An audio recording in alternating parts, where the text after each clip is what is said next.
KM ini ya, juga ini bervariasi nih sebenarnya di dalam spesies tersebut berdasarkan berat badan hewan coba tersebut ya. Nah, ini yang tadi ya, ada faktor koreksinya tadi ya.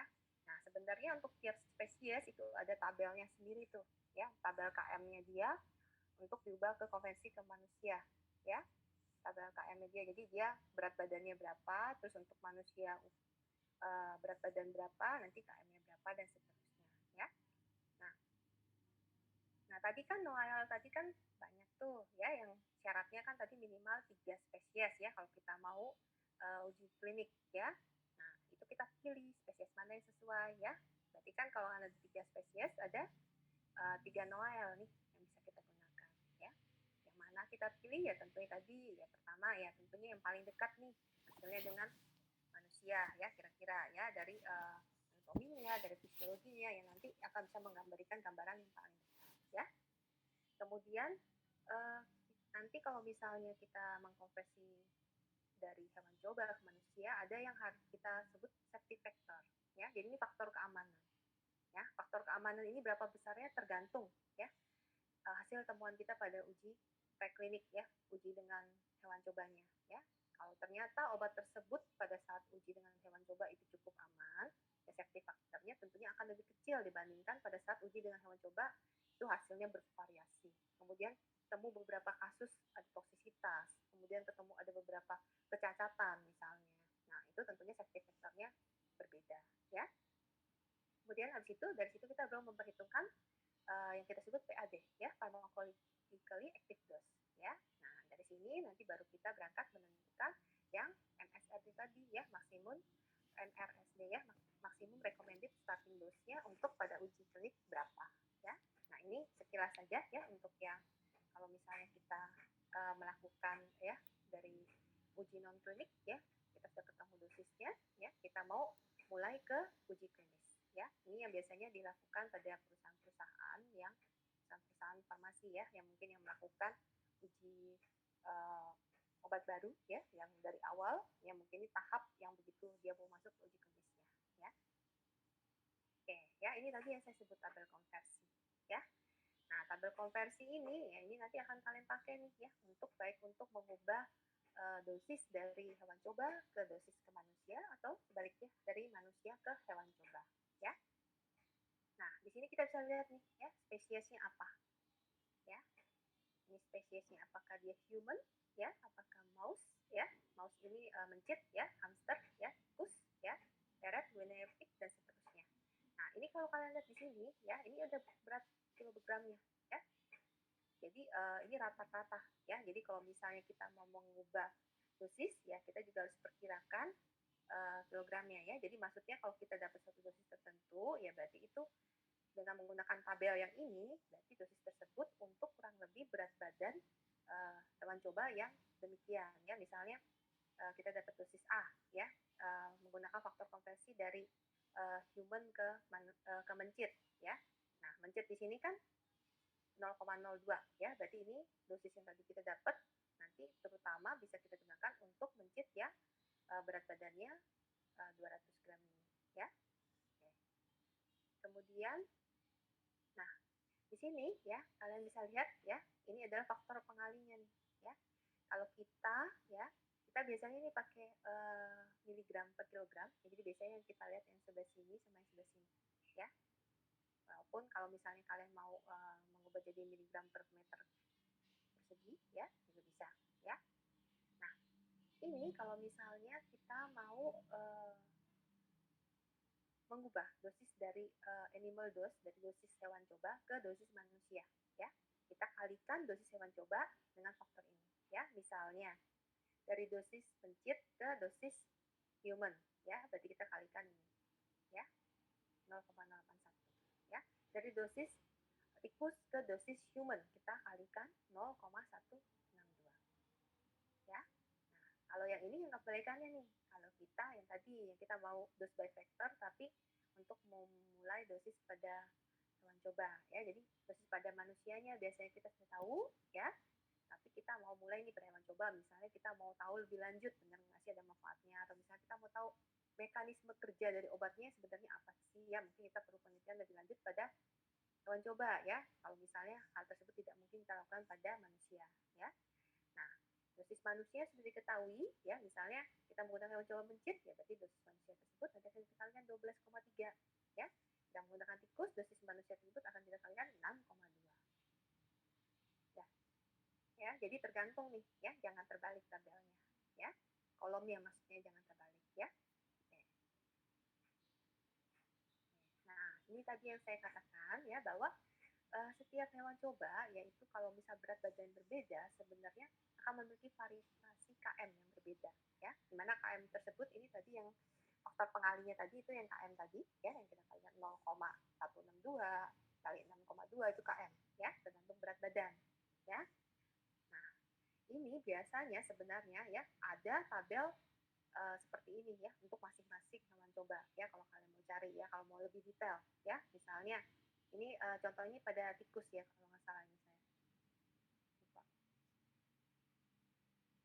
lupa ya tikus ya human and rat ya jadi ini kalau misalnya berat badannya tikus segini 200 gram kita mau pada manusia yang beratnya 70 kilo ya berarti yang dikalikan adalah 0,145 ya seperti itu ya ini kalau lebih detailnya sedemikian ya.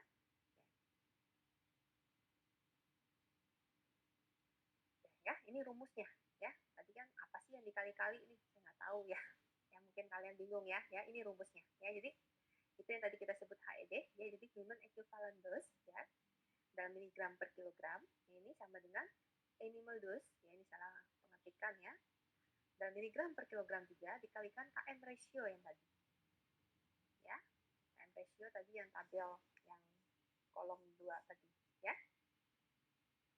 Nah, contohnya ya, misalnya Noel dan tikus nih kita tahu ya, di mana Noel tersebut ya menentukan animal dose-nya dia yaitu 20 mg per kilogram ya.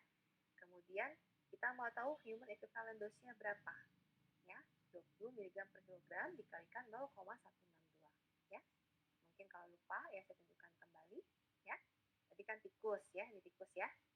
Ini kan kita mau ubah dari animal dose ke human equivalent dose ya. Jadi tadi dosis yang kita sudah ketahui ya pada animal dose tadi 20 mg per kilogram kita kalikan ya 0,162 ya. Jadi ini ya dilurusin ini sini ya tikus ya 0,162 ya. Ya gitu ya. Kemudian nanti dapat dosisnya HED berapa ya. Ini sebenarnya juga belum selesai ya. Kalau misalnya kita mau uji klinis ya tadi ada safety factor ya, kemudian mempertimbangkan PAD ya. Ini cuma baru sampai HED-nya saja ya. Kalau untuk ditulis itu masih panjang ya. Karena kita harus memastikan dosis yang kita berikan ke manusia itu dosis yang aman ya. Oke. Nah, terus bagaimana kalau bisa kita menentukan HED dari spesies berbadan tidak terdapat pada tabel konversi ya. Tadi ya, jadi kan disampaikan nih ya, ada bermacam-macam ya sebenarnya tergantung KM ya, tapi kadang kita nggak tersedia nih tabel seperti ini nih ya, yang tergantung berat badannya dari hewan coba ya, terus gimana caranya ya, sedangkan nggak termasuk nih dalam sini berat badannya ya, misalnya pada tikus tapi pada mencit tapi berat badannya 200 gram ya, kan nggak ada nih di sini ya. Kalau itu gimana kalau kita menentukan lebih pasti lagi, nah kita bisa gunakan rumus yang ini ya, HED dalam miligram per kilogram ya sama dengan animal Noel ya dosis yang tadi ya dikalikan ya berat badan ya dari hewan coba dalam kilogram dibagi berat badan human yang tadi ya, misalnya humannya kita mau perkirakan 60 kilogram yang biasanya sering ya, dipangkatkan 1 minus B ya, B ini ya 0,67 ya, yang faktor tadi ya, maaf ya saya balik lagi, kalau di sini nggak ada, gimana ya, nah nih B 0,67 ya, ini memang sudah ketetapannya ya untuk setiap kali kita mau melakukan konversi ya. Nah, kalau 1 minus B jadi 0,33 ya, jadi dimasukkan saja ke dalam rumus HED ya, misalnya Noelnya 25, nah kemudian beratnya hewan cobanya 4 kg ya, kan nggak ada nih 4 kg ya, dimasuk 4 bagi 60 ya, ini ekstrem ya, 4 bagi 60 pangkatkan 0,33 ya, 1 minus B tadi ya, ketemu HED-nya berapa ya. Jadi kalau misalnya ada pada spesies atau berat badan yang tidak terdapat pada tabel konversi, kita bisa gunakan. Ya, ada faktor koreksinya, ya, koreksi berat badan tadi. Oke, ya, ini hanya untuk menjelaskan sekilas ya mengenai PAD, ya, farmakologi active dose, ya. Jadi ini suatu dosis di mana obat itu aktif secara farmakologis, ya, jadi memberikan suatu efek farmakologis tertentu, ya. Nah, pemilihan PAD ini faktornya banyak banget, ya. Nih, kemudian biasanya kita melakukan estimasi nih HED dari PAD itu bisa, ya. Kemudian kita bandingkan, ya, MRSED, ya, yang kita temukan dan HED yang kita temukan dari PAD ini mana yang lebih besar. Ya, jadi nanti kita biasanya gunakan yang dosisnya lebih kecil kalau kita mau memulai dosis pada manusia, entah itu MRSD-nya atau HED-nya yang lebih kecil, kita gunakan itu. Nah, kemudian tadi safety factor, ya, yang biasa dipakai ini 10, ya. MRSD ini HED bagi safety factor, ya. Jadi HED yang udah ketemu dibagi safety factor. Nah, safety factor ini normalnya 10, tapi bisa naik bisa turun, tadi disampaikan, ya. Kalau yang meningkatkan safety factor ini kalau misalnya obatnya cenderung kurang aman, ya. Kalau dari uji coba hewan coba tampaknya ini belum aman benar nih. Gejala toksisitasnya kita bisa menemukan dari berapa persen hewan coba, ya. Mungkin kita perlu tingkatkan, nggak 10 nih, kita mau jadi 15 misalnya, ya, dan seterusnya, ya. Kalau faktor yang menentukan safety factor, ya misalnya obatnya ini sebenarnya mirip nih dengan obat terdahulu, ya, obat pendahulunya, ya, profilnya mirip, semuanya farmakokinetik dan farmakodinamiknya mirip. Kemudian dalam uji dengan hewan coba toksisitasnya juga nyaris tidak ada, ya. Safety factor bisa turun, mungkin nggak 10, ya, mungkin 8, mungkin 7, ya, tergantung, ya. Nanti kita mulai itu sebagai MSFD-nya, ya. Nah, ini cara lain yang tadi, ya, ini sekilas saja, ya, ini ada pharmacokinetic approach, ya, jadi berdasarkan farmakokinetik obat, ya. Jadi biasanya juga kita dapat dari uji in vivo, ya, bisa juga dengan computerized, ya, kadang-kadang, ya. Nah, ini kita melihatkan AUC-nya, ya. Kemudian bisa juga kita melihat yang pada data pada manusia, ya. Kemudian ini, ya, dosis awalnya yang mau kita gunakan apa, ya, ini ada rumusnya, ya. Bisa juga kita menggunakan suatu modeling, ya, menggunakan animal data, ya. Kemudian bisa menggunakan dosis label, ya. Nah, dosis label ini biasanya dosis yang kita kumpulkan dari berbagai data preklinik, ya, data uji preklinik. Uji preklinik ini uji yang in vivo atau in vitro, itu masih uji preklinik, ya, kalau kalian belum tahu, ya. Itu ada kita lihat efek data farmakologinya, ya, kemudian keamanan dan efikasinya. Kemudian microdosing, ya. Microdosing, ya, kita menggunakan dosis yang kecil, ya, dengan safety factor yang lebih besar, ya, itu bisa, ya. Nah, kemudian ini salah satu lagi yaitu dengan similar drug, ya. Kalau misalnya similar drug ini maksudnya kita tahu obat lain itu yang mempunyai karakteristik yang mirip banget dengan obat yang mau kita gunakan, ya, yang mau kita mulai nih uji klinisnya. Nah, ini kita bisa pakai dengan similar drug, ya. Nah, ini bisa starting dose dari similar drug dibagi Noel similar drug, ya. Starting dose dari obat baru, ya, dibagi Noel dari obat baru, ya. Kemudian nanti kita ketemu bisa mulai dengan dosis berapa nih pada uji klinis, ya. Oke, tadi kan sudah, ya, konversi dosis dari dari dosis hewan coba ke manusia. Nah, sekarang kita mau konversi dosis dari manusia ke hewan coba, ya. Nah, ini namanya AED, ya, Animal Equivalent Dose, ya. Jadi kalau HED, Human Equivalent Dose, ya. Ini sebenarnya sama, ya, rumusnya, ya. Dosis yang kita ketahui dikali KM rasio. Cuma kolom KM rasionya tadi yang berbeda, ya. Ini bisa dosis maksimum, ya, bisa standar dose, ya, tergantung, ya, dosis apa yang diketahui, ya. Kalau misalnya dosis maksimum pada manusia yang diketahui, berarti dosis maksimum untuk hewan cobanya nanti berapa, ya. Kalau standar dose yang diketahui, berarti ya itu dosis standar nanti bisa kita gunakan hewan coba berapa, ya, tergantung, ya. Nah, ini contohnya, ya, misalnya dosis maksimum pada manusia segini, ya. Nah, berarti AED-nya berapa nih, ya, tergantung, ya. Ini kita KM rasio nanti kita mau gunakan spesies apa, ya. Tadi ingat, ya, kolomnya, ya. Maaf, saya kembali sebentar. Ya, kolomnya yang ini, ya. Jadi dosis yang pada manusia tadi kita kalikan kolomnya ini, ya. Ini contohnya tadi pada mencet, ya, yang lain dikali 12,3.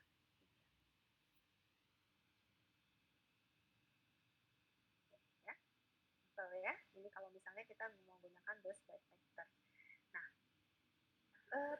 Tentunya ya, kalau kita mau memberikan suatu substansi atau obat ya pada hewan coba ya, biasanya kita harus memberikannya pada bentuk sediaan tertentu ya. Nah, kalau misalnya pada hewan coba ya, biasanya kita berikan bentuk sediaannya itu dalam bentuk larutan konsistensi ya. Kalau kita bentuk sediaannya padat ya, itu agak susah ya memberikannya ya. Jadi harus ada bantuan ya kalau kita sediaannya padat ya. Kalau sediaannya bubuk itu biasanya yang kita misalnya bisa diberikan dicampur bersama dengan diet ya, itu bisa ya. Tapi ya biasanya lazim kita lakukan pada penelitian dengan hewan coba itu yang bentuknya cairan ya, itu larutan atau konsistensi ya. Baik kita berikan itu untuk enteral ataupun parenteral ya. Nah, kita tahu bahwa bentuk sediaan obat, bentuk obat yang kita punya itu kan biasanya nggak langsung serta-merta dalam bentuk larutan konsistensi ya. Berarti kita harus buat menjadi suatu larutan konsistensi. Nah, itu kita harus menggunakan suatu vehicle ya. Vehicle di sini ya sebagai semacam pelarutnya dia juga ya. Nah, vehicle yang kita pilih ini harus memenuhi beberapa syarat ya. Yang pertama tentunya dia harus inert ya, inert secara biologis ya, jadi tidak bereaksi ya. Kemudian selain itu tidak toksik ya. Kemudian selain itu tidak mempengaruhi hasil penelitian sesuai apa yang mau kamu lakukan ya. Jadi misalnya kamu memilih suatu pelarut ya, mungkin dia inert, dia nggak toksik ya, tapi kalau untuk hasil penelitian kamu dia mempengaruhi ya, misalnya ya saya kasih contoh aja di sini nggak ada ya, karena itu memang bukan sesuatu yang sering dilakukan, tapi ada ya yang dilakukan. Misalnya larutkan dengan minyak jagung ya, suatu misalnya suatu bahan aktif ya dari tanaman dilarutkan dengan minyak jagung karena misalnya dia cenderung lipofilik ya, supaya larut dalam cycle-nya dilakukan dengan jagung ya. Tapi ternyata kamu mau melakukan penelitian untuk misalnya meneliti kadar lemak dalam darah. Nah, itu takutnya kalau kamu milih cycle seperti itu bisa jadi nanti mempengaruhi hasil penelitian kamu. Ya, itu juga harus jadi pertimbangan. Ya, tentunya kamu mau milih. Nah, ini ada beberapa nih cycle yang disarankan ya, yang memenuhi 3 kriteria tadi, itu normal salin ya 0,9%, air ya aqua 50% polyethylene glycol, 0,25% methyl cellulose atau CNC ya, carboxymethyl cellulose ya. Nah, terus bagaimana nih kamu pilih yang mana ya? Tentunya kalau kamu mau nanti rencananya pemberian secara oral, yang paling baik itu adalah kamu melakukan dalam air ya, aqua ya. Tapi tidak semua zat pelarut itu larut dalam air ya. Nah, kalau yang tidak larut dalam air, mungkin kamu bisa milih seperti carboxymethyl cellulose ya. Itu juga nanti mungkin akan mempengaruhi kamu mau kasih ke hewan cobanya melalui jalur apa ya. Namun semua ini yang secara ini kurang lebih cukup aman ya kalau misalnya kita berikan secara oral ya, walaupun yang kalau disarankan itu adalah yang larutnya air ya, tapi tidak semua terlarut itu larut dalam ya, itu juga mempengaruhi cycle ya. Maaf dok, suaranya agak keresek-keresek gitu dok dari tadi. Oh gitu. Nah, iya. Oh iya ya, oke, sorry. Ya ya. Kesek-kesek tapi masih kedengeran nggak? Terdengar dok, tapi kadang ada kesek. Oh iya ya, baik, sorry. Ya. Untung kamu ngomong Vina. Oke ya. Jadi pemilihan vehicle ya itu tergantung zat atau obat yang mau kamu larutkan ya, sifatnya seperti apa ya. Ini contoh-contoh vehicle yang tadi ya, memenuhi syarat ya, dia inert ya, tidak bereaksi, tidak toksik, dan kemudian tidak mempengaruhi hasil penelitian ya. Ini cenderung tidak mempengaruhi hasil penelitian kalau kamu memilih pelarut yang ini ya. Walaupun kalau misalnya kamu merencanakan penelitian untuk nanti obatnya kamu untuk uji klinis nanti akan diberikan pada manusia secara oral ya, tentunya paling baik adalah pelarut air ya, karena nanti akan menyerupai ya. Oke. Walaupun dipikirkan juga ya, tidak semua zat terlarut dalam air dengan sempurna ya. Kemudian yang perlu diperhatikan lagi ya, selain tadi vehicle ya, kita juga perlu memperhatikan volume ya, volume maksimal yang bisa kita berikan pada hewan coba Ya, nah nih, volume maksimal ini pertama tergantung spesies, ya, spesies hewan cobanya apa. Kedua, tergantung cara pemberian kamu. Kamu memberikan enteral, parenteral. Nah, parenteral juga tergantung kamu memberikan intraperitoneal, kamu memberikan subkutan, intravena atau intramuskular, ya. Itu dosis maksimal, dosis volume, bukan dosis, volume maksimal yang bisa kamu berikan itu berbeda, ya.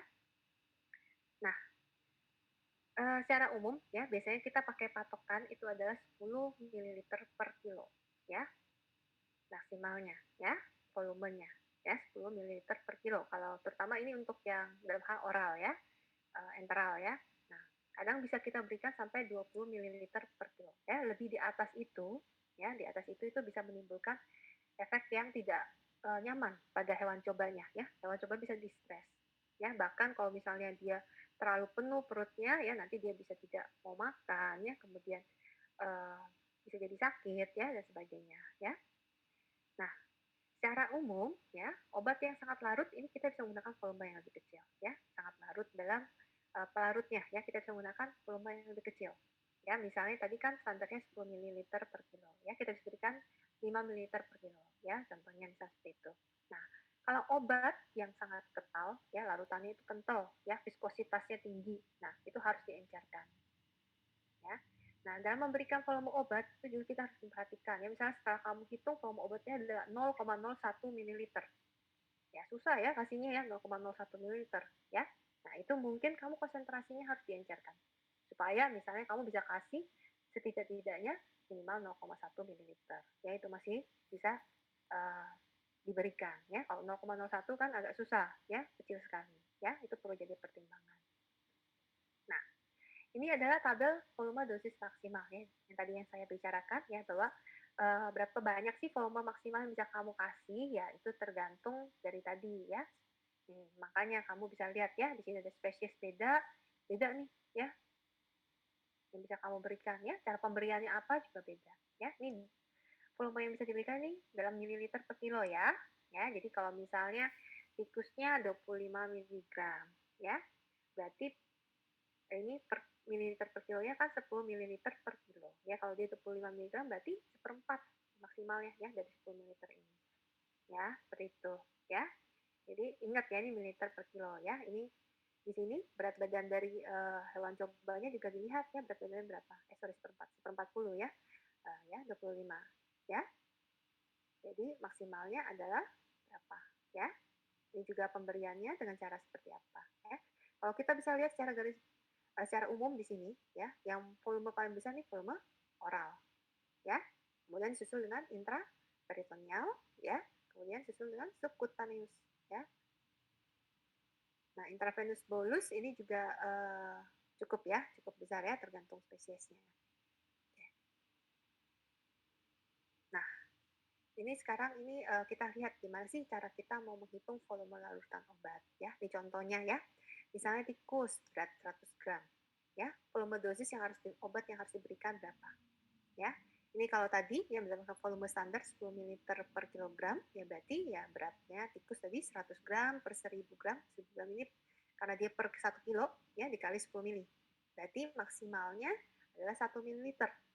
Ya, tapi kalau kita mau hitung berdasarkan volume 20 ml per kilo, ya, kita 100 gram per 1000 gram dikali 20 ml, ya, jadi 2 ml. Ya, contohnya seperti itu. Ya, dan seterusnya ya, kalau beratnya 120 ya tinggal dimasukin aja dan rumus berarti volume maksimalnya berapa ya.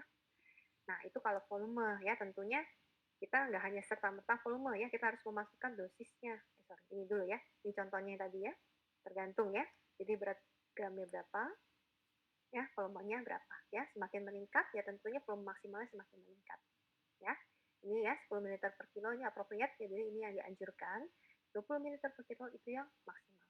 Ya, kalau kamu mau kurang dari 10 liter per kilo itu juga boleh. Ya, tapi tadi ya perhatikan ya, apakah larutannya menjadi kental sekali atau tidak. Ya, kalau kental sekali tentunya harus diencerkan. Ya. Ya. Nah, ini contoh ya, misalnya volume dosis dari ekstrak tanaman. Ya, misalnya dosis ekstrak ya. Kita tahu nih dari penelitian terdahulu bahwa dosis ekstrak tanaman A yang menimbulkan efek yang kita mau ya pada hewan coba tikus itu adalah 200 mg per kilo. Ya, kemudian kita mau menggunakan hewan coba tikus ya Nah, hewan cobanya rata-rata berat badannya adalah 120 gram. Ya, tinggal kita masukkan, ya. Kita akan menemukan, ya. Jadi berat badannya, ya, dibagi per kilonya, ya. Kita hitung dosis yang diperlukan satu ekor tikus 120 gram berapa. Ya, dosis yang diperlukan adalah 24 mg untuk 120 gram tikus. Ya, jadi kalau kita masukkan, kita lihat lagi, ya, berdasarkan tabel yang tadi, kita bisa anggap, ya, 120 gram tikus, dia memerlukan 24 mg ekstrak, di mana 24 mg ekstrak ini akan dilarutkan dalam 1,2 ml cycle tadi, ya. Nah, pada saat kita mau memberikan obat itu preparasi, ya, biasanya kita tidak mempersiapkan satu-satu, ya. Jadi cuma kita persiapkan 24 mg dalam 1,2 itu enggak, ya. Biasanya kita siapkan bulky, ya, satu stok, ya.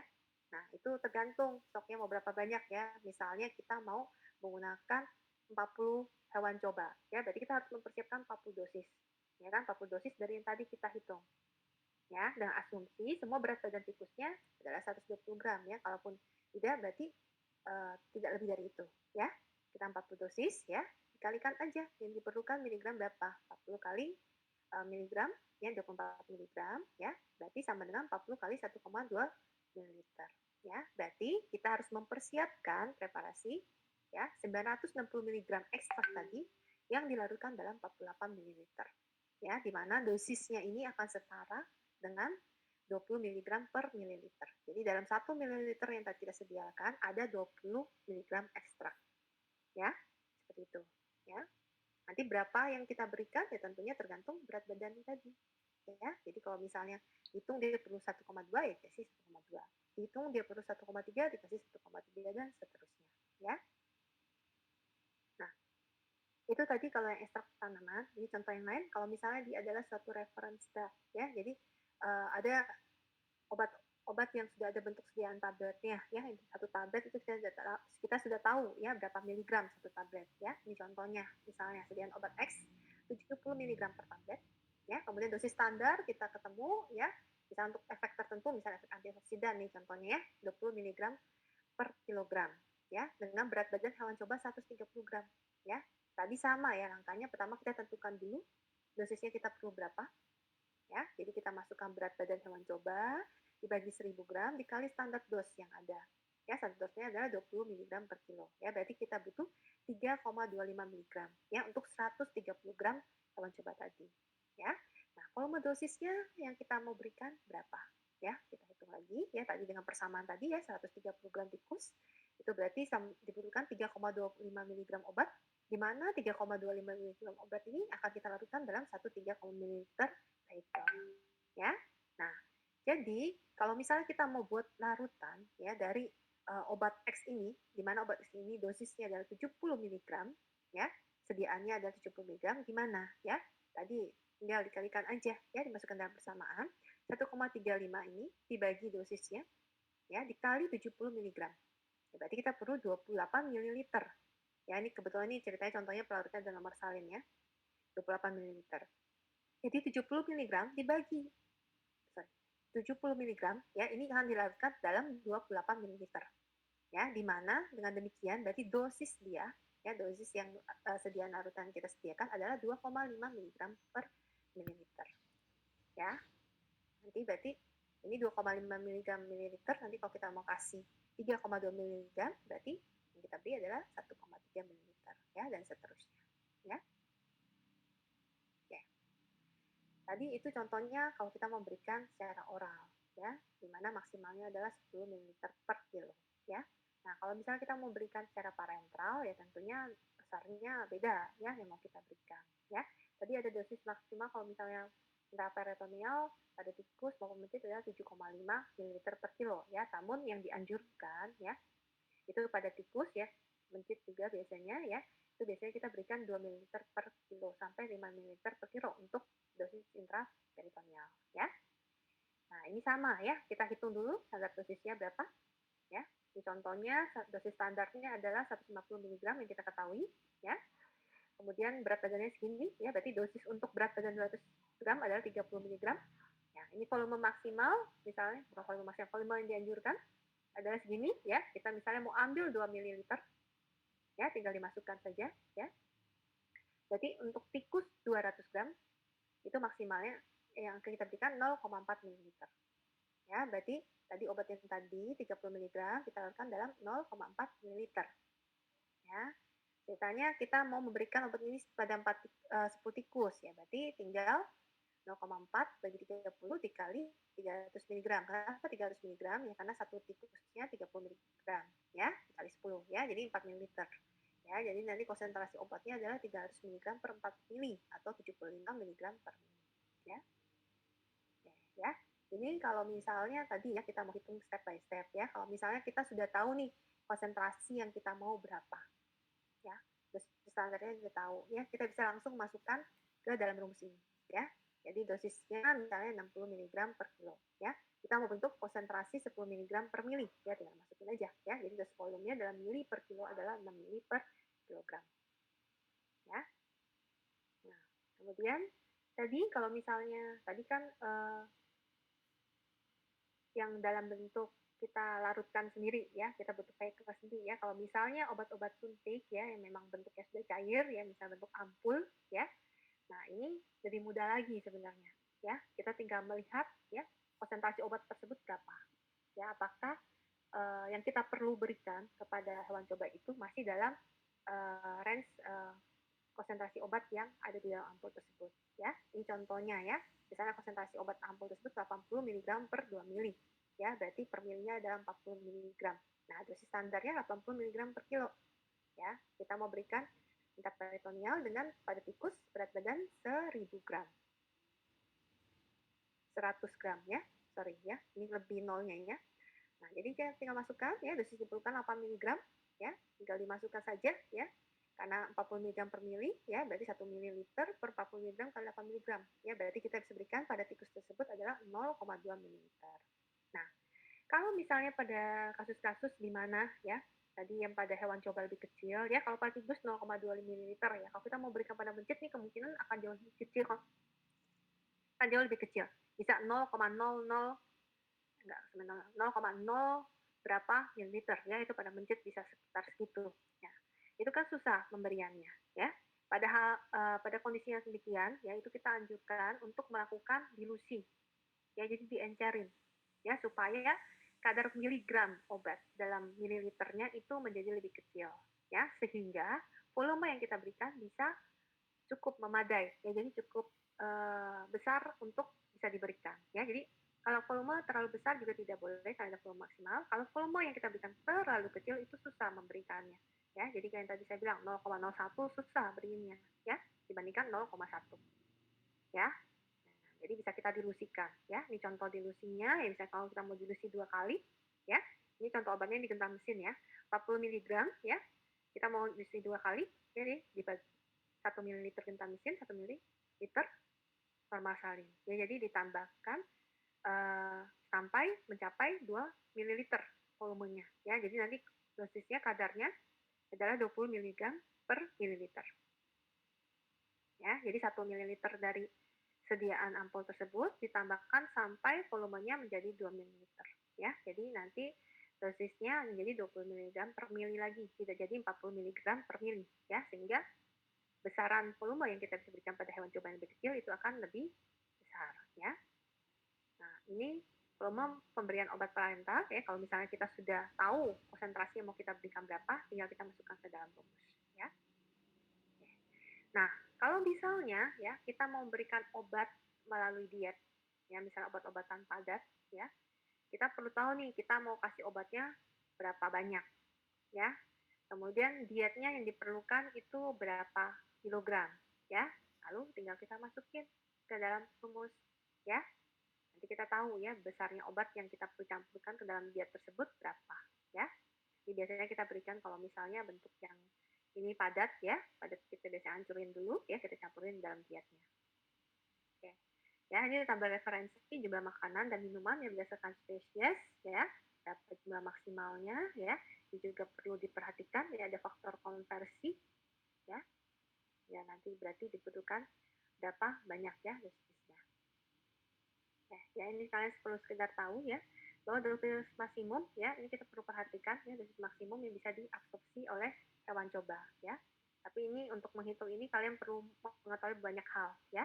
Laju absorpsinya ya, solubilitasnya ya, waktu transit dari usus kecilnya dan volume usus kecil dari hewan coba tersebut. Ya, untuk menghitung hal tersebut. Oke. Nah, jadi dari dosis obat untuk hewan coba ini bisa kita simpulkan ya, kita perlu menentukan ya dosis obat yang tepat ya. Kenapa? Ya, karena dengan demikian kita bisa meminimalisir kehilangan hewan coba ya. Dalam melakukan penelitian ya hewan coba ya sekarang itu juga kaji etiknya juga semakin sulit ya. Ya, kita juga harus memperhatikan apa namanya kenyamanan hewan coba ya. Juga jangan sampai hewan cobanya ini kita berikan suatu treatment yang harusnya hewan cobanya tidak mati pada saat kita melakukan treatment tersebut dia mati ya.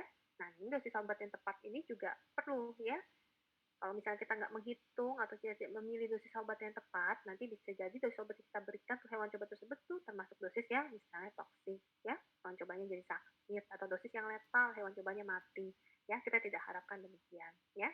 Jadi harus menentukan dosis obat dengan tepat, ya. Kemudian dosis yang tepat ini juga akan mempengaruhi outcome penelitian kamu, ya. Jadi kalau kamu bisa menentukan dosis obat yang tepat, ya, tentunya nanti outcome-nya nanti mungkin bisa lebih tercapai, ya. Nah, pada saat kita melakukan penelitian dengan hewan coba, kita melakukan treatment, itu biasanya dosis obat itu kita tidak ambil satu titik ya. Jadi misalnya tadi kamu sudah hitung dosis obat 4 mg per kilogram berat badan. Nah itu biasanya kita nggak ambil satu dosis itu. Ya seringkali kita ambil dosis di bawah dan dosis di atasnya. Ya minimal 3 grup. Ya jadi 3 grup selain grup yang normal. Ya jadi kamu bisa ambil kelipatannya ya, kamu bisa ambil misalnya ditambah 10 itu juga bisa ya, tapi kalau 4 tambah 10 kan besar tuh ya biasanya kelipatannya 2 mg per kilogram berat badan, 4 mg per kilogram berat badan mungkin, dan satu lagi adalah 8 mg per kilogram berat badan ya, itu seperti itu biasanya. Nah dari situ kita akan melihat nih apa namanya yang kita mau lihat ini capainya pada dosis yang mana ya. Oke. Nah kemudian kalau kita menggunakan dosis yang tepat pada penelitian in vivo kita, ya, tadi kan saya sudah sampaikan bahwa kita tentunya melakukan penelitian tidak hanya mau terhenti penelitian kita ini cuma bisa untuk hewan coba, tentunya enggak, ya. Kalau kita ketemu dosis A, ya, memberikan efek B, ya, sudah positif nih pada hewan coba kita, ya, tentunya dosis yang kita gunakan ini kita harapkan nanti bisa ditranslasi, ya, pada uji klinik, ya, uji dengan manusia. Ya, tentunya demikian ya. Makanya kita harus menggunakan dosis yang tepat pada hewan coba ya. Oke. Untuk topik pertama sudah selesai, saya akan mungkin lanjutkan ke topik yang kedua.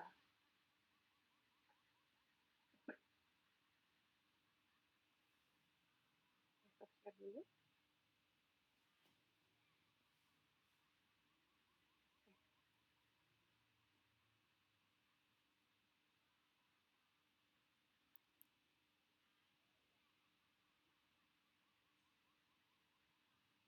Oke. Topik yang kedua ini adalah mengenai teknik pemberian obat ya pada hewan coba ya. Ya, tentunya teknik pemberian obat atau substansi ini tidak bisa kita serta-merta pisahkan dari yang penentuan dosis ya, sama tadi ya menentukan volume pemberian. Ya, ini sebenarnya suatu topik yang cenderung nyambung ya. Kalau kita sudah menentukan itu, baru mungkin nanti kita juga menentukan ininya kita mau berikan secara apa ya. Walaupun tadi kita memberikan secara apa juga menentukan volumenya besarnya ya, yang kita mau berikan berapa ya. Tadi yang tabel volume ya, kalau kalian ingat. Ya, ini nanti kita kurang lebih yang akan kita bicarakan pada materi yang ini. Oke. Oke. Nah, teknik pemberian obat ya pada atau substansi pada hewan coba ini merupakan komponen yang penting ya kalau kita mau melakukan suatu penelitian eksperimental ya. Karena ya tentunya teknik ini ya ini menentukan ya, bukan menentukan juga ya. Jadi kita menentukan teknik apa yang kita mau lakukan ke hewan coba ya tentunya nanti biasanya akan kita sesuaikan dengan obatnya ya. Obatnya ini misalnya kita akan memperhatikan sesuai dengan farmakokinetik obatnya, ini baiknya obatnya terbaik kita berikan melalui jalur apa. Kemudian kita juga memperhatikan tujuan penelitian ini. Nah, nanti penelitian ini obat ini mau kita buat untuk apa. Misalnya kalau obat ini tujuannya adalah obat penelitian untuk topikal terhadap kulit ya, tentunya nanti teknik eksperimentalnya tentunya kita akan memilih yang sesuai ya. Atau mungkin nanti obatnya sasaran kita nanti obatnya mau kita bentuk sediaannya adalah oral ya, tentunya pada hewan coba kita akan memilih teknik untuk pemberian secara oral seperti itu ya, disesuaikan ya.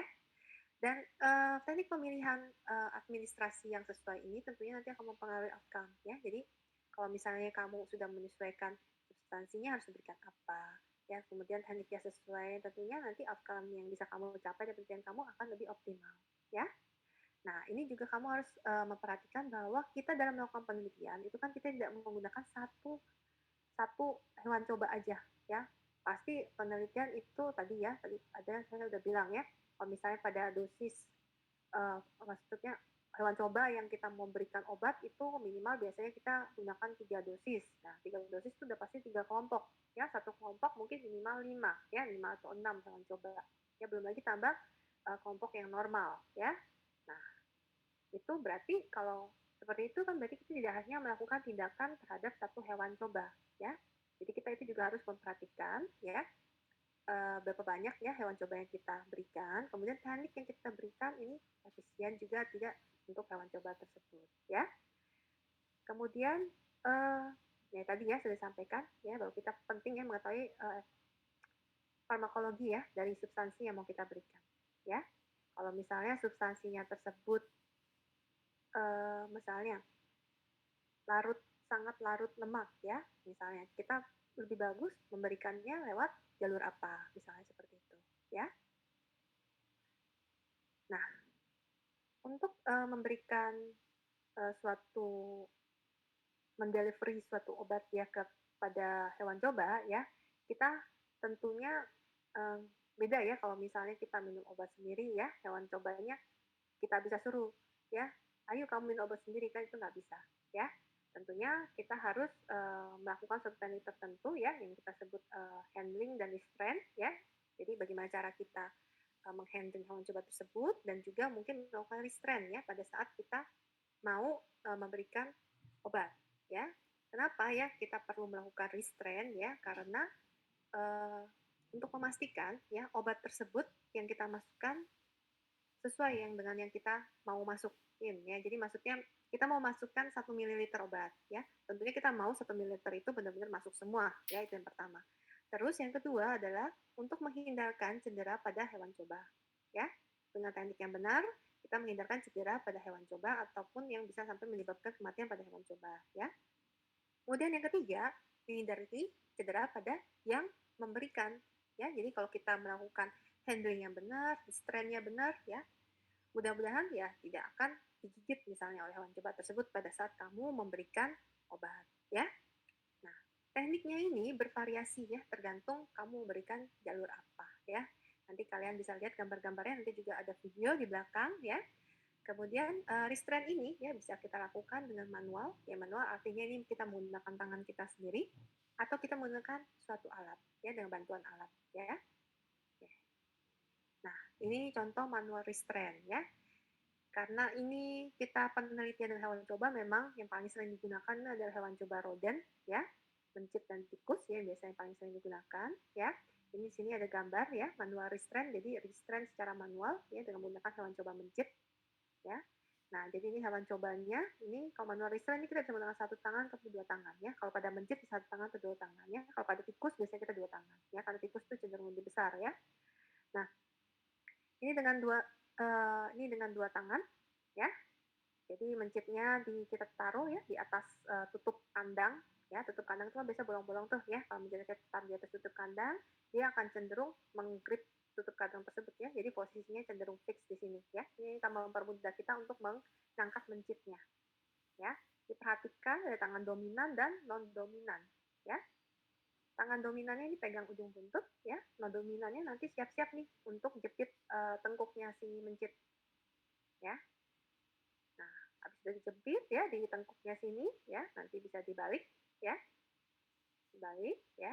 Kemudian nanti buntutnya difiksasi ya. Pegang akhirnya nanti juga walaupun manual restraint menggunakan dua tangan awalnya, megang akhirnya juga tetap dengan satu tangan, ya. Karena tangan yang satunya lagi kita mau melakukan untuk pemberian suatu substansi tertentu biasanya, ya. Jadi kalau dua tangannya kamu pegang susah, ya. Nanti kamu mau kasih obatnya pakai tangan yang mana kan nggak ada, tangannya cuma dua, ya. Jadi seperti itu, ya. Makanya ini yang dominannya, ini yang bebas ya nanti untuk tindakan nanti ya. Yang non dominan ini nanti kita pakai untuk megang pincitnya. Nah ini kalau kita menggunakan satu tangan ya, sama ya mirip ya, cuma ini memang kalau mau satu tangan ya berarti tangannya harus cenderung lebih luas nih ya, satu tangannya ini ya, apalagi pakai tangan yang non dominan ini agak susah nih ya. Kalau sudah cukup luas ya boleh ya, sama prinsipnya ya, ditaruh di atas lid ya, tutup tutup apa kandang ya. Kemudian kita mulai dari buntutnya ya, buntutnya dulu yang dijepit ya. Kemudian kita beralih ke depan ya. Kita jepit tengkuknya ya, kemudian dibalik pincitnya ya, sama ya. Ini kalau kita yang samping sini ya, ini kalau kita butuh untuk menjepit kaki belakang dari mencitnya ya. Kalau misalnya mencitnya terlalu aktif ya, terlalu banyak bergerak-gerak ya. Ini kita bisa menggunakan satu jari kelingking kita untuk menjepit kakinya. Nah, pada saat kita melakukan restrain ya, perhatikan jangan sampai terlalu kencang ya di dijepit mencitnya, tikusnya ya, nanti dia tidak bisa nafas ya. Tapi juga jangan terlalu lemah ya, kalau terlalu lemah nanti dia bergerak-gerak, kamu melakukan tindakan susah. Ya, jadi pastikan mencitnya masih bisa bernafas ya, tidak gasping ya. Kemudian tapi dia tidak terlalu aktif bergerak ya. Leher-lehernya gerak itu susah nanti kamu tindakan ya. Itu. Oke, nah ini kalau kita menggunakan equipment, jadi kita menggunakan alat, ya. Nah, ini contoh ya. Jadi kalau misalnya hewan coba kamu ini domba nih, ya.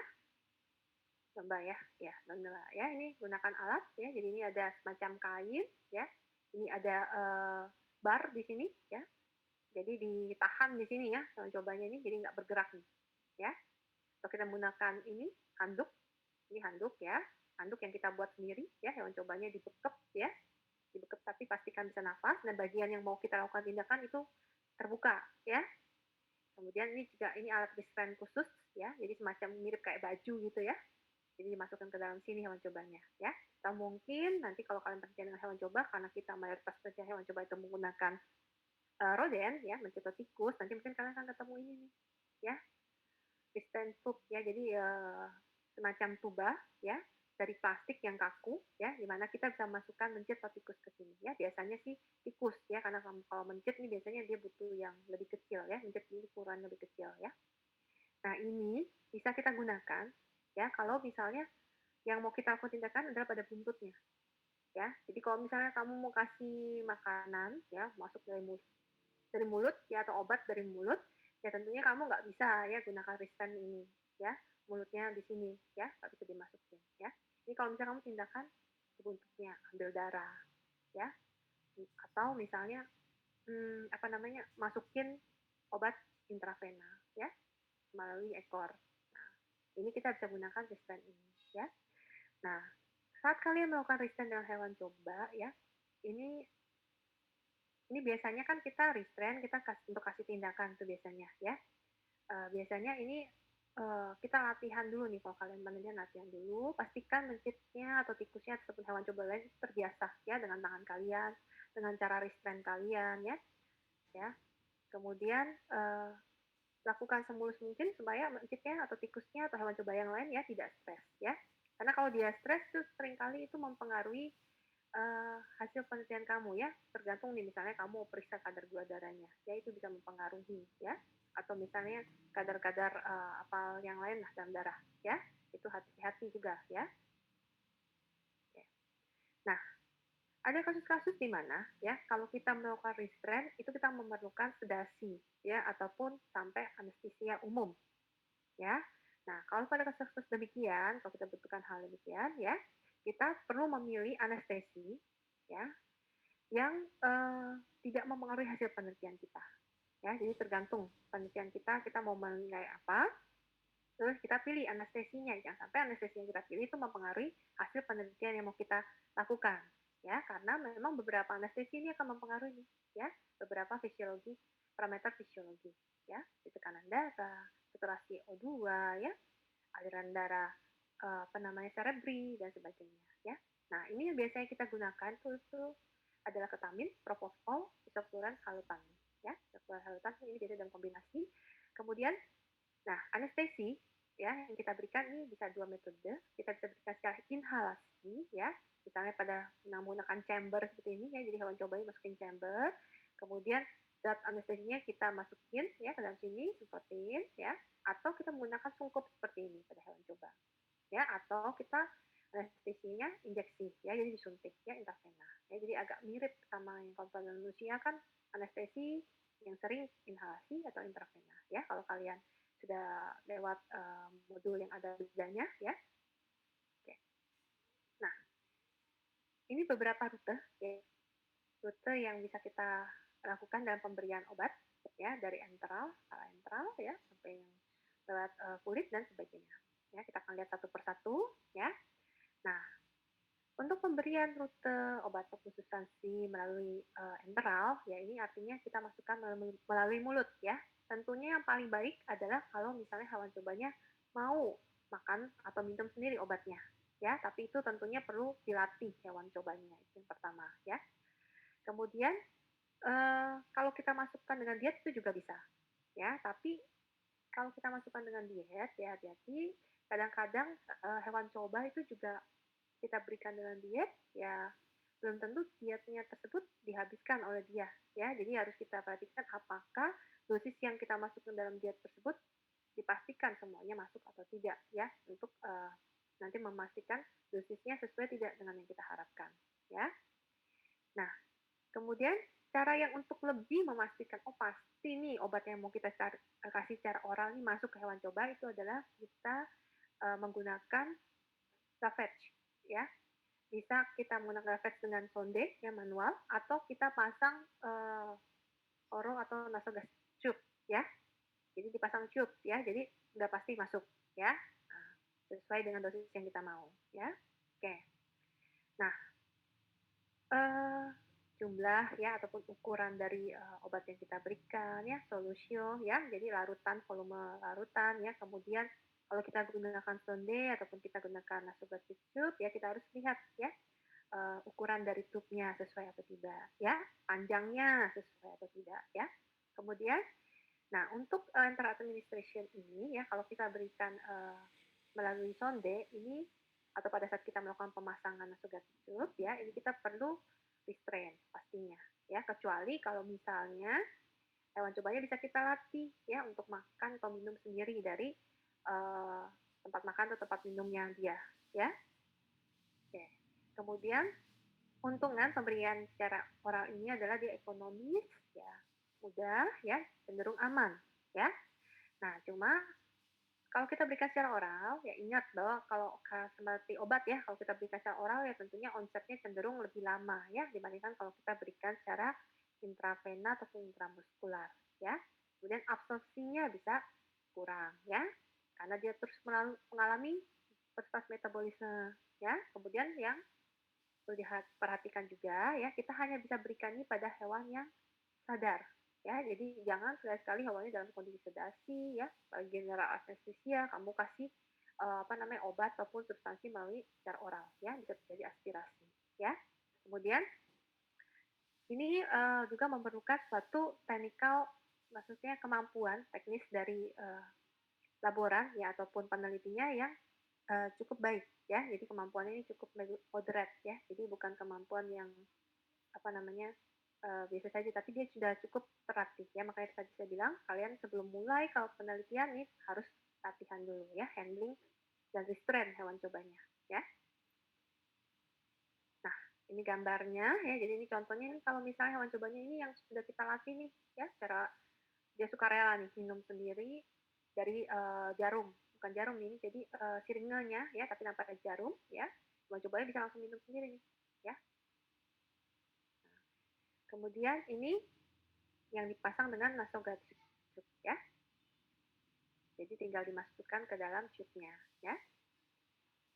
Nah, tadi ya yang kalian sempat lihat ya, perlu memperhatikan ukuran tube-nya ya. Ukuran tube-nya di sini maksudnya ini adalah misalnya pada pemberian dengan sonde ya.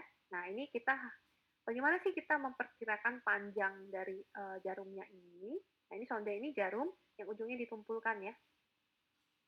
Ya, ini ada bentuknya lurus, ada bentuknya agak bengkok ya, tapi ujungnya ditumpulkan ya. Nah, ini kita rabah ya iga dari si hewan coba ya. Nah, iga terakhirnya di mana? Kemudian kita ukur nih panjang jarumnya ini, nih dari sini ya, dari ujungnya sini, nih ya, dari moncongnya sini sampai bawahnya sini, ini harus setara dengan iga terakhir dari hewan coba tersebut. Ya, kalau kepanjangan nanti kita akan melukai organ dalamnya. Ya, kalau kependekan nanti nggak nyampe, ya, nggak nyampe ke blasternya langsung. Ya, nah ini cara pemberiannya, ya, di restrain dulu dan kemudian dipastikan mencobanya dalam posisi ekstensi, ya, tujuannya supaya esopagusnya lurus, ya, jadi masukinnya gampang. Nah, pada saat memasukkan ini diperhatikan, ya, kalau misalnya ada tahanan yang cukup keras, ya, cukup berat, jangan dipaksain masuk, ya, mungkin perlu ubah posisi, ya, karena kalau kalian paksakan masuk bisa luka nih, ya, esopagusnya. Kalau dia luka, selain dia mungkin habis luka dia nggak mau makan, ya, lama-lama juga bisa mungkin perdarahan, kalau perdarahannya hebat bisa menimbulkan kematian, ya. Oke, berikutnya adalah pemberian secara intravena, ya. Ini yang paling efisien, ya, kalau kita apalagi kalau kita mau efek obatnya cepat, ya. Tentunya obat-obat yang kita gunakan untuk pemberian intravena harus memperhatikan sterilitas, ya, sama seperti kalau kita memberikan pada manusia, ya. Daerah tempat suntikannya harus steril. Obatnya juga harus steril, ya. Jangan sampai kita menyebabkan infeksi pada hewan coba tersebut, ya. Oke. Nah, pena yang bisa kita gunakan untuk pemberian ini tergantung pada spesies hewan cobanya, ya, macam-macam, ya. Jadi hewan coba A mungkin kita kasihnya di buntutnya, ya. Hewan coba B mungkin kita berikan di daerah preorbitanya, misalnya seperti itu, ya. Nah, untuk pada saat kita pemberian obat yang untuk secara intravena ini, ya hati-hati ya, karena biasanya kan arteri itu deket tuh sama vena ya, jangan sampai kita suntikin obatnya ke arteri, ya. Nah, kalau kita suntik obatnya ke arteri ya, dia bisa menyebabkan berbagai komplikasi yang cukup berat, ya. Nah, ini teknik ya yang baik ya, ini perlu diperhatikan ya supaya pasiennya supaya hewan cobanya nyaman ya. Nah, ini biasanya kan hewan cobanya yang tadi tuh dalam kalau biasanya kita pada mencit ya itu biasa atau tikus itu di buntutnya ya. Biasanya kita menggunakan restrain yang tube tadi ya. Nah, itu kita juga harus memberikannya kita harus meningkatkannya itu dengan cukup cepat ya, jangan terlalu lama ya. Semakin lama dia di dalam tube itu dia akan semakin stres ya. Semakin stres semakin sulit ngambil penanya dan juga bisa mempengaruhi hasil penelitian kamu. Ya. Nah, ini contohnya ya. Misalnya pada mencit ya, diambil preorbita, ya disuntik secara preorbita ya. Pada mencit biasanya sih jarang ya kita lakukan ini ya, karena hewan cobanya ini kecil, agak sulit ya. Ini tekniknya yang memberikan perlu cukup sangat mahir ya. Ini biasanya kalau preorbita ya, yang sering itu biasa pada kelinci ya, itu preorbita ya. Nah, ini kalau pada mencit, pada tikus, yang paling sering ini kita gunakan vena pada buntutnya.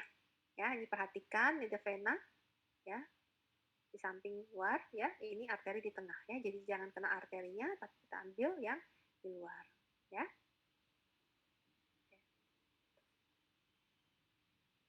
Berikutnya kita, kalau misalnya kita memberikan obat di kulit.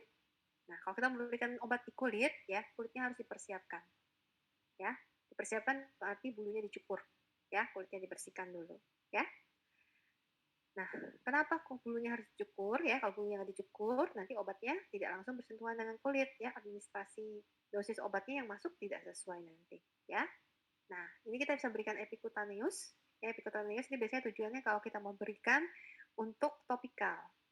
Ya, meskipun kalau misalnya tergantung si karakteristik obatnya. Kemudian kalau dia terlalu lama kontak ya, kondisi kulitnya juga itu bisa menyebabkan yang tadi rencananya epikutaneus ya bisa nanti masuk beredar secara sistemik ya, itu juga harus hati-hati ya. Kembali lagi ke tujuan penelitian kamu, mau dia penelitian yang mana nih ya.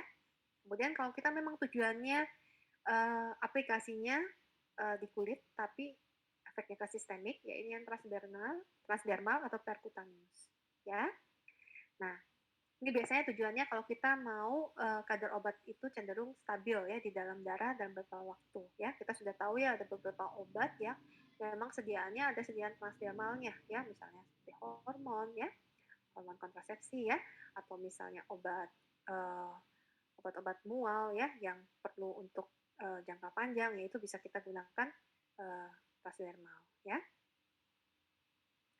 Nah, berikutnya adalah masih pada kulit juga ya, injeksi intradermal. Ya, intradermal ini berarti di dalam dermisnya ya kita suntik. Nah, ini susah ya. Kalau misalnya hewan cobanya itu gerak-gerak ya. Jadi biasanya nih hewan cobanya ini kita sedasi. Ya, minimal disedasi ya. Nah, ini harus disiapkan juga kulitnya ya, karena kalau banyak bulunya nggak kelihatan nih masuk atau enggak ya, dicukur ya bagian yang kita mau suntik. Nah, ya ini kita gunakan sudut 15 sampai 30 derajat. Kita jarum suntiknya kita masukkan sedikit aja ya, biasanya nggak sampai selalu dalam ya, sedikit aja ya.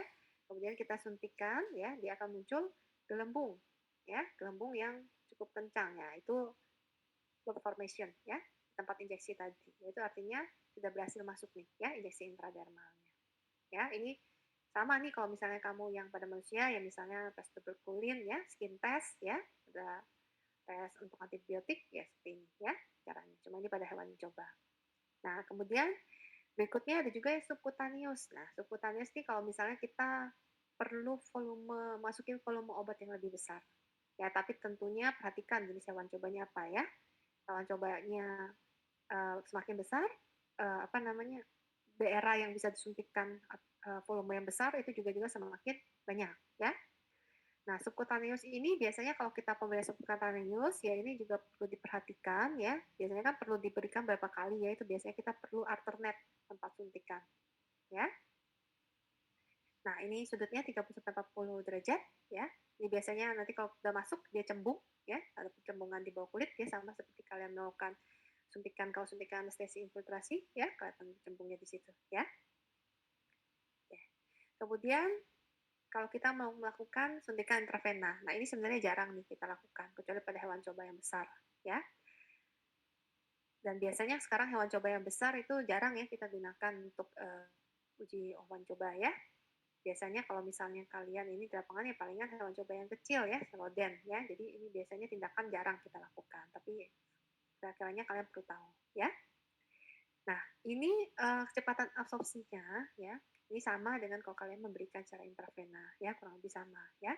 Dan ini lebih cepat dan memerlukan teknik yang lebih tinggi dibandingkan kalau kalian melakukan injeksi subcutaneous, intraperitoneal ya, karena ini lebih sulit ya untuk melakukan suntikan intramuskular ya. Ini biasanya juga memerlukan tenaga tidak cukup satu orang ya.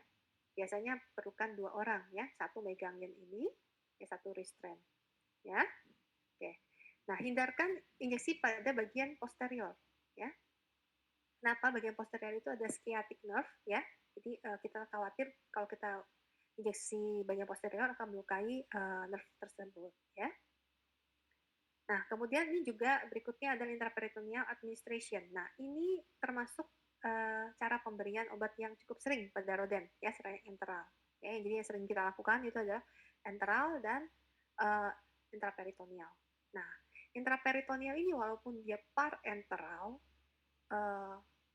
absorpsinya ini lambat ya. Jadi profil farmakokinetiknya kadang ini cenderung mirip dengan enteral ya. Tapi pemberian intraperitoneal ini ya dia bisa menjangkau volume yang lebih besar dibandingkan pemberian dari intravena tadi ya. Nah, untuk lokasi intraperitoneal ya, ini biasanya kita lihat abdomen di bagian 4, kita bisa suntikan di bagian bawah, lower quadrant ya, bisa kiri atau bisa kanan. Ya, sudutnya 30 derajat. Ya.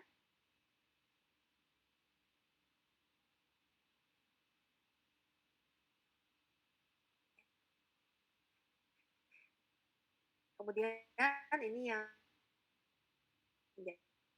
ini untuk si memang mau kita cek FPI ya, kalau sedasi ya tentu harus ada tambahan di anestesi blok ya. Nah, lokasi yang kita mau suntikan tentunya tergantung hewan coba apa yang kita gunakan. Apalagi kalau ini lokasinya intratekal ya. Kita harus lihat ya, ini medula spinalisnya berakhirnya di mana, jadi amannya kita suntiknya di mana ya. Nah, kemudian ada metode atau teknik pemberian yang lain, yaitu intranasal, intratracheal, dan inhalasi. Ya. Nah, intranasal ini Jadi kita masukin di nares ya, jadi dimasukin biasanya kita kasih tetesan, ya ditetesin hewan cobanya ya. Nah, untuk intranasal ini ada literatur yang berbeda nih ya. Ada yang menyatakan tidak perlu disedasi, ada yang menyatakan perlu disedasi ya untuk pemberian intranasal ya. Tapi untuk pemberian intratrakeal ini perlu sedasi pastinya ya, karena dimasukin langsung ke dalam trakeanya. Nah, ini untuk intratrakeal ini biasanya kita berikan cara-cara pemberian teknik pemberian yang biasanya kita lakukan pada hewan coba yang kalau misalnya hewan cobanya adalah ikan ya, biasanya obatnya kita campur di air ya, ikannya ada di situ ya, nanti dia langsung masuk ke intratrakea atau intrapulmonary dari ikan tersebut ya. Oh ya, ini ketinggalan. Jadi untuk intranasal ini biasanya atau intratrakeal ini biasanya untuk obat-obat yang kita mau lihat efeknya di daerah tersebut ya. Obat-obat misalnya obat-obat asma ya, kita mau lihat di daerah tersebut ya. Nah, tapi untuk intranasal itu efeknya kita bisa cari tidak hanya efek lokal ya, tapi kita juga bisa melihat efek sistemiknya ya, karena yang masuk ke intranasal kadang itu cepat diabsorpsi ya, kemudian beredar secara sistemik ya. Jadi kita bisa lihat juga efek sistemik dari obat tersebut. Kemudian untuk inhalasi ya ini sebenarnya sulit ya, ini perlu keahlian yang lebih tinggi ya kalau kita mau memberikan obat secara inhalasi. Nah, ini contoh intranasal ya. Jadi ini pakai pipet ya, kemudian dimasukin intranasal. Kemudian ini yang contoh intratrakeal nih ya. Tuh ikannya tidur nih ya, terbalik. Nah, kemudian faktor apa saja sih yang perlu kita consider ya, kita pertimbangkan kalau kita memberikan suatu substansi ya. Kemudian yang pertama adalah efek samping ya, terkait dengan rute yang kita berikan. Misalnya kalau kita berikan secara enteral ya, yang kita khawatirkan kalau kita tidak melakukan dengan benar ya, misalnya melukai esofagusnya ya, atau terjadinya aspirasi ya, atau misalnya kalau kita beri secara intravena ya bisa efek sampingnya terjadi infeksi pada lokasi injeksi ya, atau misalnya sampai berat bisa terjadi bakteriemia ya. Kemudian kita juga perlu mempertimbangkan volumenya saat memberikan substansi ya, jadi kita harus pertimbangkan volumenya, ingat ya tabel volume dosis tadi ya, ada dosis maksimalnya ya, jangan sampai kita berikan melebihi dosis maksimal tersebut karena akan menimbulkan distress pada hewan coba ya. Hewan cobanya juga bisa jadi sakit sampai menimbulkan kematian. Dan kemudian kita juga perlu perhatikan temperaturnya ya, temperaturnya jangan terlalu rendah atau terlalu tinggi ya, usahakan temperaturnya sesuai dengan temperatur dari hewan coba tersebut ya. Kemudian usia ya, rata-rata sih usia sih biasanya dari usia muda sudah mulai bisa kita berikan ya untuk pemberian secara enteral maupun injeksi ya. Oke. Saya rasa dari saya itu ya, sebelum ini saya akan share untuk videonya, kita tonton bersama-sama ya. Sebentar ya.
The overall goal of the following video is to familiarize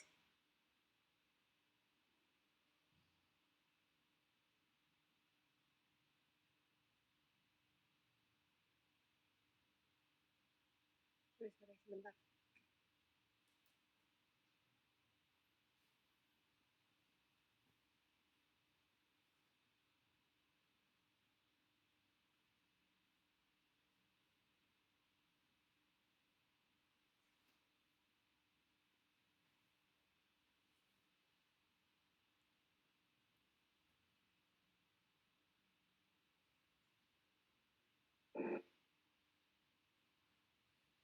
The overall goal of the following video is to familiarize the viewer with various techniques used for manual restraint and compound administration in mice and rats. Mice and rats can be restrained by a number Ngomong.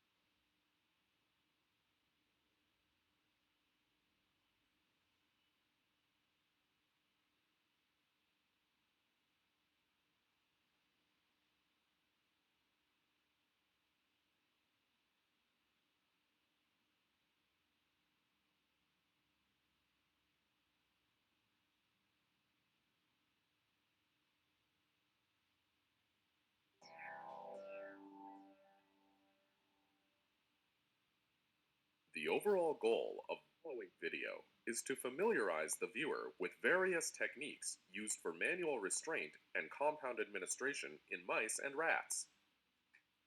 Mice and rats can be restrained by a number of one- or two-handed techniques, or with the use of plastic restrainers.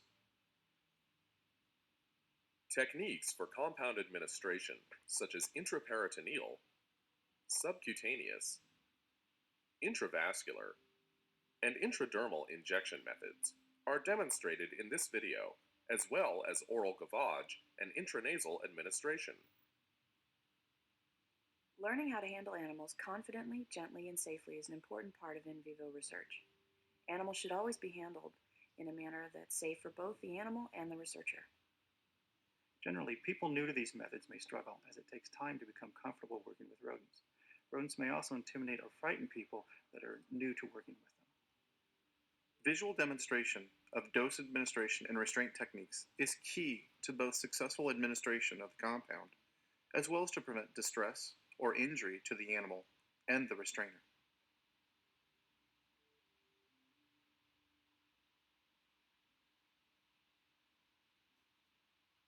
Mice can be restrained manually using either a one- or two-handed technique.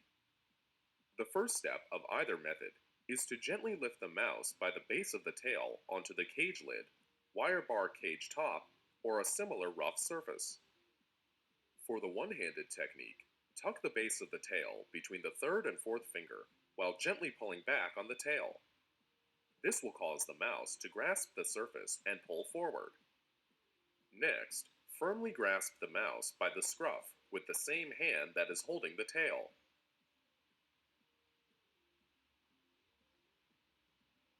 Grasp with the index finger and thumb near the base of the head and extend the grasp down the back by incorporating the middle and ring fingers. Be sure to apply just enough pressure to the skin around the neck to prevent the mouse from turning or twisting, but not so much that the animal cannot breathe. The two-handed technique is similar, except that while one hand gently pulls back the tail, the other hand quickly and firmly grasps the mouse by the scruff of the neck.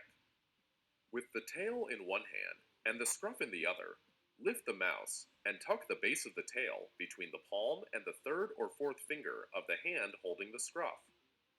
As before, be sure the grip is secure, but still allows the animal to breathe.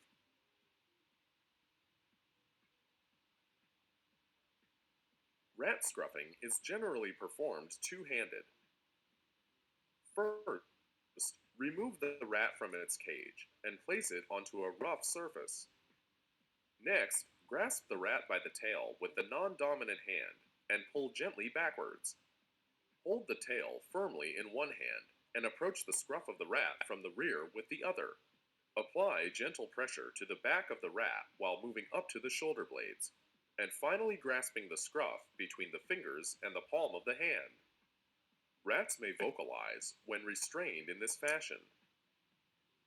When using an over-the-shoulder grip, grasp the rat by the tail with the dominant hand and pull gently backwards. Next, place the non-dominant hand over the rat's back, approaching from the rear.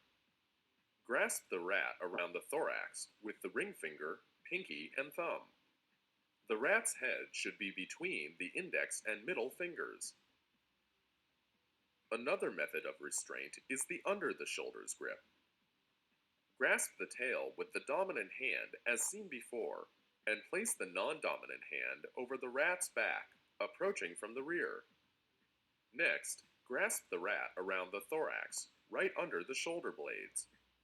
The rat's forearms should be gently pushed up with the thumb and index finger. The forearms should cross under the rat's chin, preventing it from biting. The rat can be held in this manner with one hand if the body is stabilized against the handler. A flexible, cone-shaped piece of thin plastic, called a decapicone, can also be used for restraint. To use, push the animal forward until its nose protrudes from the hole in the end of the decapicone. Either hold the bag closed around the tail, or use a rubber band or twist tie to secure the animal in place. Once restrained, injections can be administered through the plastic material. A rigid plastic container is useful when access to the tail is needed. Insert the rat as described by the manufacturer of the device. With this type of restrainer, the rat is gently pulled backwards into the restraint by the tail. Place the closure on the front of the device and adjust it to limit the movements of the animal. If animals appear to be agitated, towel restraint can be used. When placed over the animal, the darkness and gentle restraint provided by the towel can calm a fractious rat.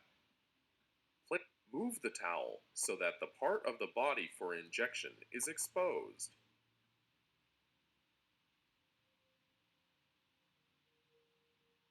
Before performing any of the following administration techniques, it is beneficial to practice handling the syringe. Ideally, one hand will manipulate the syringe, while the other restrains the animal. Needles are best inserted into the animal with the bevel up, especially for intravenous injections. Fine gauge needles are easily damaged with insertion into vial stoppers. Use a larger gauge to withdraw materials, and then replace with a smaller gauge for injection. Intranasal administration is used for some types of infectious agents, in allergy and asthma work, and in some studies involving the lungs. Intranasal administration does not require anesthesia and surgery as intratracheal instillation would. For intranasal administration, restrain the animal as described earlier. Using a syringe or pipetter, place a small amount of the material to be inhaled at the nares of the animal. Watch for the material to disappear into the nares and repeat as necessary. Compounds are administered intramuscularly if they require rapid uptake and can be administered in very small volumes. Restraint for intramuscular injections may take 2 people, since one hind leg must be free and stabilized for injection. Insert the needle perpendicular to the skin over the animal's quadriceps or lateral thigh muscle mass. Be careful not to inject into the posterior muscle mass, as it is possible to damage the sciatic nerve. Intraperitoneal administration is chosen if there is a large volume of compound to be administered, and it is acceptable for the absorption rate to approximate that of oral administration. To perform an intraperitoneal injection, restrain the animal and point the tip of their nose toward the floor to expose the abdomen. Locate the animal's midline and mentally divide the abdomen into quadrants. Choose an injection site in the lower quadrants, especially in the animal's lower right quadrant. Use an appropriately sized syringe and needle to inject the material into the animal. Subcutaneous administration of a substance is used when slow absorption is desired. Mice and rats have large amounts of loose skin, so relatively larger volumes can be deposited subcutaneously when compared to humans. For subcutaneous injections, loosely restrain the animal as previously shown. Grasp the skin and gently pull it upwards, making a tent. Using an appropriately sized syringe and needle, insert the needle at a 30 to 45 degree angle into the tented skin and inject the material. A small swelling under the skin is the mark of a successful injection. If animals are to be handled routinely after subcutaneous injection, do not use the scruff. Instead, use the skin on the dorsal rump. If animals are to receive multiple subcutaneous injections, alternate sites of injection. Restraint for animals during intradermal administration may be difficult and require the use of chemical sedation. If an anesthetic is used, be sure that it does not interfere with any research goals. When performing an intradermal injection, first remove hair from the injection site so that the skin is clearly visible. At the site of injection, insert an appropriately sized needle into the skin at a 15 to 30 degree angle. Do not insert the needle very far. If inserted correctly, the injection should meet with resistance. A small bleb, which is paler than the surrounding skin, will be visible if the injection was successful. Apply gentle pressure to prevent backflow of the material. Intravascular administration is used for a wide variety of compounds and is the best route when the compound can be appropriately formulated and a very quick effect is desired. For an intravascular injection into the lateral tail vein, restrain the animal in a decapicone or plastic rodent restrainer as demonstrated previously. Hold the animal's tail by the tip with the non-dominant hand to straighten and rotate 1/4 turn to place the tail veins dorsally. Identify one of the two lateral tail veins for injecting while avoiding the ventral tail artery. Approach the distal portion of the tail with the needle at a 15 to 20 degree angle and inject the material. A successful injection will result in the material entering the vein with no resistance and blanching of the tail vein for the duration of the injection. Placing the injection more distally preserves an undamaged portion of the vein that can be used if the first attempt is unsuccessful. Intragastric administration, or oral gavage, is only performed on restrained awake animals, as anesthesia or sedation increases the risk of aspiration. Compounds being safety tested for human oral administration are often administered in this fashion. Begin by selecting an appropriately sized oral feeding needle. The length is determined by holding the restrained animal up and measuring from the corner of the mouth. The ball tip of the feeding needle should reach to the animal's last rib. Restrain the animal so that its head and body are in a straight vertical line. This straightens the esophagus, allowing for easier passage of the feeding needle. Insert the ball tip of the needle into the animal's mouth over the tongue.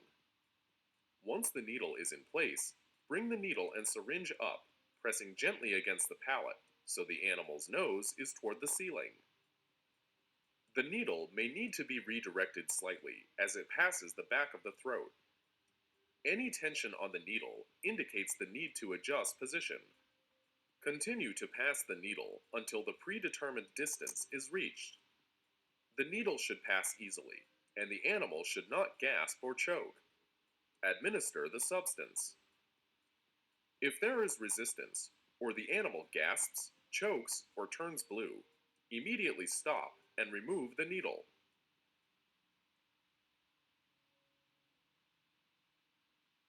Once mastered, these techniques will allow you to safely administer doses to both rats and mice and effectively restrain them. While attempting these procedures, it's important to remember that a correctly restrained animal makes the procedure safe for both the animal and the handler. Don't forget that working with animals in science is a privilege and responsibility. Choosing the correct restraint method and appropriate routes of administration is both good science and good welfare.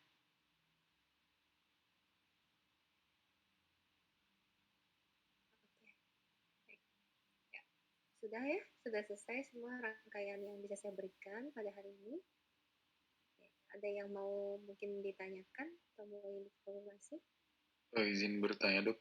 Silakan Pak Rama. Baik, dok, perkenalkan saya Pratama Putri Melindani dok, NIM 1976. Izin bertanya seputar tadi pemberian dosis obat dok untuk yang perhitungan volume dosis ekstrak tanaman. Tadi dokter ada mencantumkan 960 mg itu, tadi saya lupa dok, 960 mg itu didapatkan dari mana ya dok? Itu sebentar ya. Ya.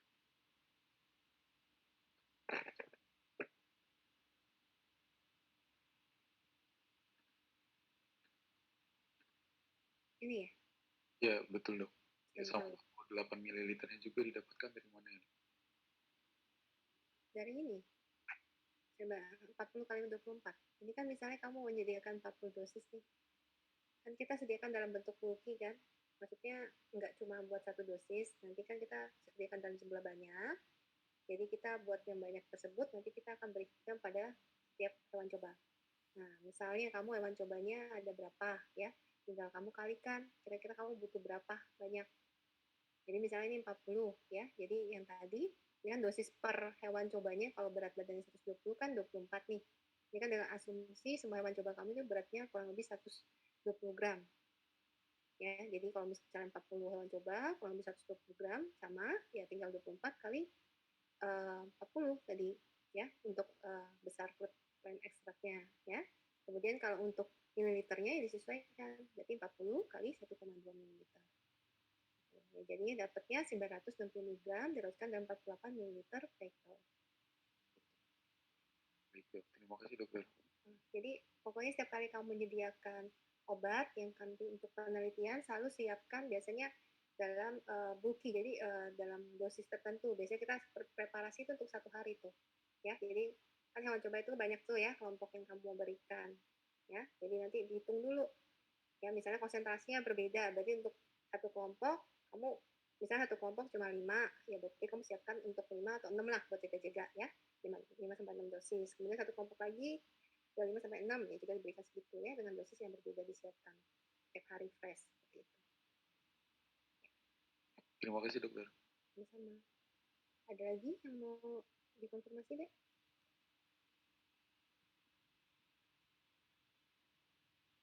Nggak ada? Oke, baik. Tidak ada. Ini semuanya hadir nggak ya? Hadir semua ya? Oke. Kita foto sebentar ya.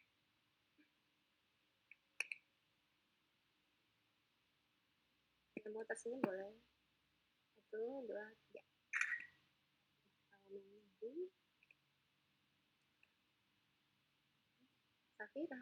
Safira, hadir deh. Safira Arista. Safira. 1, 2. Hadir dokter, bentar mau ganti program. Sudah kelihatan kamu? Oke, baik. Ya, sudah hadir semua ya. Ya, terima kasih ya untuk perhatiannya sama proses kuliah. Semoga bisa bermanfaat ya untuk kalian semua. Oke. Baik, silakan. Oh, kalian masih di link ini ya? Silakan yang mau istirahat, masih ada waktu 15 menit ya sampai kuliah berikutnya ya. Saya izin leave meeting ya. Terima kasih ya, Dek. Terima kasih dokter. Terima kasih, Dek.